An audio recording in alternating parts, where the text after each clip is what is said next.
बाद एक दिन मैं गया लखनऊ शहर और मुझ पर टूट पड़ा वहाँ पर एक बहुत बड़ा कहर। मैं अमीनाबाद से केसरबाग जा रहा था।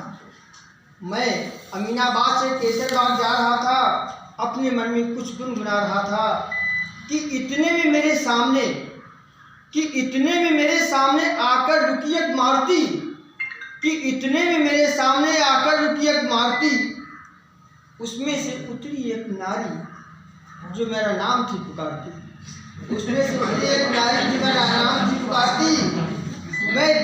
मैंने पहले कहा कि पहले इसको समझ लेना, तो ये बस समझना है क्या चीज़ है, लास्ट में आपको पता चलेगा कि गुरु चालू रखो डिस्टर्ब। तो मैं देखकर उसका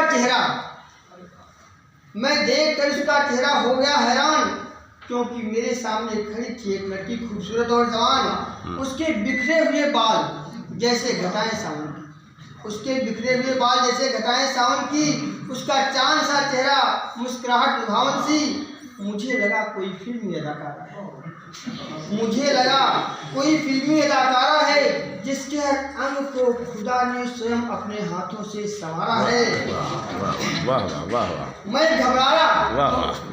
मैं घबराया, मेरी समझ में कुछ नहीं आया। मैंने कहा प्रभु क्या ये कोई देवलोक की है अप्सरा? क्या ये है देवलोक की कोई अप्सरा? उसने मेरी झिझक को समझा और मेरी तरफ देखकर दिया मुस्कुरा। उसने कहा मुझे पहचान नहीं पाए केके। जब मैं क्रिश्चियन कॉलेज पढ़ता था, जो कि मेरा नाम कृष्णकांत शुक्ला, तो मेरे साथी लोग केके के नाम से पुकारते थे। तो उसने कहा मुझे पहचान नहीं पाए केके, तुम बहुत दिनों बाद मिले हो। आज मैं तुम्हें घुमाऊंगी लखनऊ अपने साथ लेके। इसके बाद उसने मेरा हाथ पकड़ा और अपनी गाड़ी में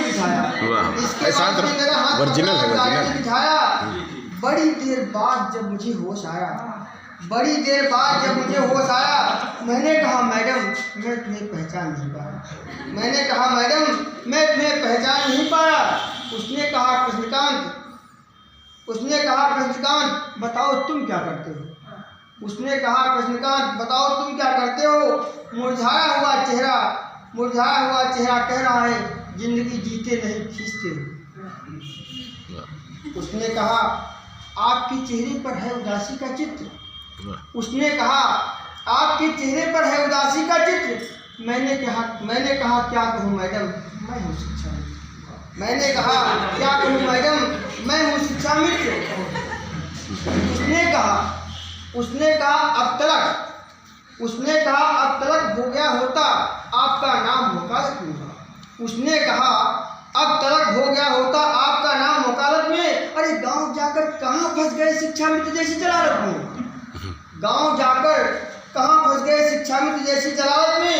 उसने कहा तुम्हारा क्रिश्चियन कॉलेज में हर क्षेत्र में नाम था। साथियों में संगीत महाविद्यालय जो आपका लखनऊ का है, उसमें मैं बांसुरी का छात्र भी रहा हूँ। उसने कहा तुम्हारा क्रिश्चियन कॉलेज के हर क्षेत्र में कितना नाम था और किसी अच्छी जगह पर पहुंचना तुम्हारा मुकाम था। मैंने कहा सब किस्मत का तमाशा है।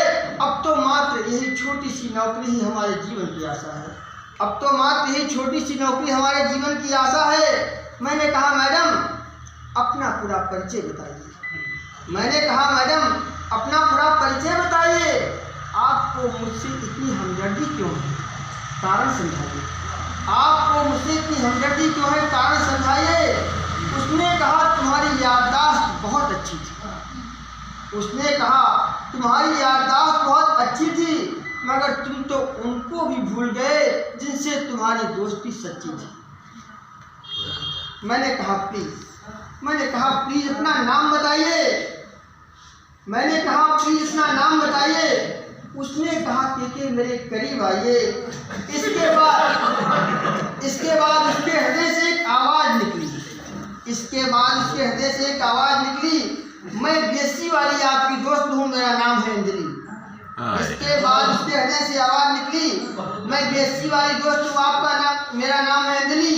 नाम सुनकर मैं भी उसे प्यार, यहाँ पे आगे सुना कि जो कहानी सुन रहे ऐसा नहीं है। अरे नाम सुनकर मैं भी उसे प्यार से चिल्लाने लगा और अंजलि तुम कहाँ थी, अंजलि तुम कहाँ थी, जोर जोर से चिल्लाने लगा। इतने में घरवाली ने चाय लेकर कमरे में किया प्रवेश। इतने में घरवाली ने चाय लेकर कमरे में किया प्रवेश और अंजलि का नाम सुनकर झाड़ू लेकर किया श्री गणेश। पहला झाड़ू पड़ते ही मैं और जोर से चिल्लाया।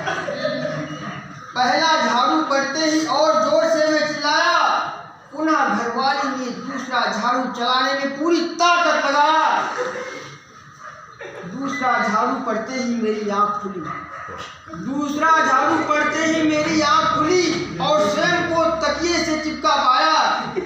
मैंने कहा माफ कीजिए मैडम, मैं मर जाऊंगा अगर आपने तीसरा झाड़ू भी चलाया। मैंने कहा माफ कीजिए मैडम, मैं मर जाऊंगा अगर तीसरा झाड़ू भी आपने चलाया। तो अंजलि थी गायब और मेरी नींद भी टूटी। वाह रे ख्वाब, झाड़ू के मार से मेरी कमर भी टूटी। तो साथियों ख्वाब में भी पराई औरत तुम्हें आने देगी।